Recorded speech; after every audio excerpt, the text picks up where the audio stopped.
Ton salaire a déjà augmenté et pourtant, quelques mois plus tard, tu te demandes toujours où est passé ton argent. Tu te souviens très bien de ce moment où tu t'es dit que ça irait mieux, que tu allais enfin respirer un peu, que cette fois c'était différent. Et pourtant aujourd'hui, le stress est revenu. La sensation de manquer aussi. Si tu te reconnais là-dedans, reste bien jusqu'au bout, parce que ce que tu ressens n'est pas un échec personnel. C'est un mécanisme invisible, presque silencieux, et une fois que tu le vois clairement, tu ne regardes plus jamais ton argent de la même manière. Je veux commencer par être très clair.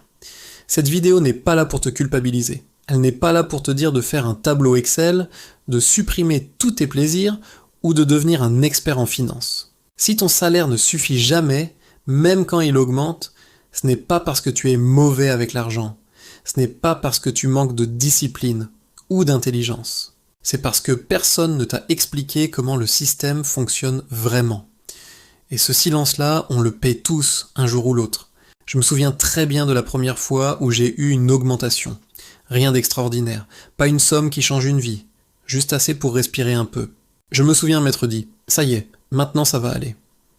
Pendant quelques semaines, c'était vrai. Je regardais moins mon compte bancaire. J'hésitais moins avant certains achats. Je ne calculais plus chaque dépense. J'avais l'impression d'être enfin sorti de cette pression constante, de ce bruit de fond dans la tête. Et puis, sans m'en rendre compte, tout est revenu. La même fin de mois tendue, le même réflexe de vérifier mon solde, la même petite angoisse diffuse, et surtout la même question qui revenait. Comment c'est possible ? C'est là que se cache le premier piège, et il est beaucoup plus subtil qu'on ne le pense. Quand ton salaire augmente, ta vie ne reste pas figée. Elle ne reste pas au même niveau en attendant sagement que tu décides quoi faire. Elle s'adapte lentement, progressivement, presque gentiment. Tu ne te dis pas un matin, à partir d'aujourd'hui, je vais dépenser plus. Tu te dis plutôt, je vais juste être un peu plus à l'aise. Et cette nuance change tout. Tu choisis un appartement un peu mieux situé, pas beaucoup, juste un peu, tu changes de téléphone un peu plus tôt que prévu, tu prends des courses de meilleure qualité sans trop regarder les prix, tu dis oui à un restaurant de plus par mois, tu prends un abonnement que tu repoussais depuis longtemps, rien d'excessif, rien de choquant, rien que tu pourrais qualifier de mauvaise décision, juste du confort, juste une vie qui devient un peu plus fluide. Le problème, c'est que ce confort devient très vite la nouvelle norme. Ce qui était un luxe hier devient aujourd'hui normal, et ce qui est normal devient rapidement indispensable. Tu ne ressens pas ça comme une dérive.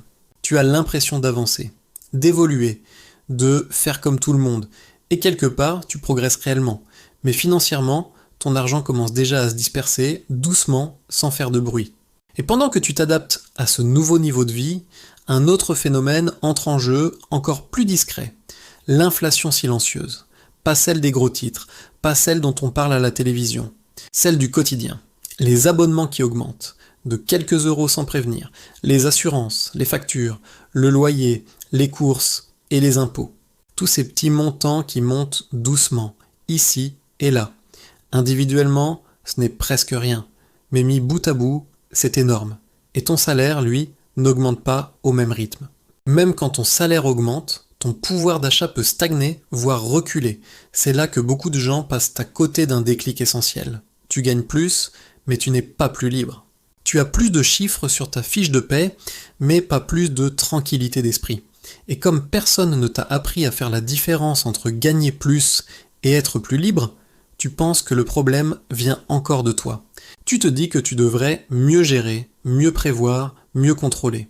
Mais il y a un troisième élément encore plus puissant que les deux premiers. La comparaison. Elle est partout. Elle est subtile, constante, presque impossible à éviter. Tes collègues, tes amis, ta famille, les réseaux sociaux. Les standards de ce qui est considéré comme normal bougent en permanence. Tu ne cherches pas qu'à être riche, tu cherches juste à ne pas avoir l'impression d'être à la traîne, à ne pas faire moins bien que les autres. Et cette pression-là, même quand elle n'est jamais formulée, influence énormément tes décisions. Tu changes de niveau de vie sans jamais avoir l'impression de choisir. Tu suis simplement le mouvement. Tu fais ce qui te semble logique, raisonnable, cohérent avec ton environnement. Et plus ton salaire augmente, plus les attentes autour de toi augmentent aussi. Pas parce que les gens te jugent, pas parce qu'ils attendent quelque chose de toi, mais parce que le contexte change. Et toi, comme tout le monde, tu t'adaptes. À ce stade, beaucoup de personnes pensent que la solution est simple. Gagner encore plus, une autre augmentation, un meilleur poste, plus de responsabilités. Faire plus d'heures, plus d'efforts. Et sur le papier, ça semble logique. Mais c'est souvent là que le piège se referme complètement. Parce que sans structure, même avec plus d'argent, cela ne fait qu'amplifier ce qui existe déjà. Si ton argent n'a pas de rôle clair, il s'échappe naturellement. Plus tu en as, plus il trouve de chemin pour disparaître. Ce n'est pas un manque de volonté, ce n'est pas un problème d'intelligence, ce n'est même pas une question de comportement. C'est un problème de cadre. On t'a appris à travailler pour gagner de l'argent, on t'a appris à faire des efforts, à être sérieux, à être productif, mais on ne t'a jamais appris à donner une direction à ton argent. Et l'argent, sans direction, finit toujours par s'évaporer. Je veux que tu comprennes quelque chose d'essentiel. Si tu te reconnais dans ce que je décris, tu n'es pas en retard. Tu n'es pas nul. Tu n'as rien raté d'évident. Tu es simplement dans une situation extrêmement courante, mais rarement expliquée. Et c'est précisément pour ça que tant de gens gagnent plus sans jamais se sentir plus serein, plus stable, plus confiant.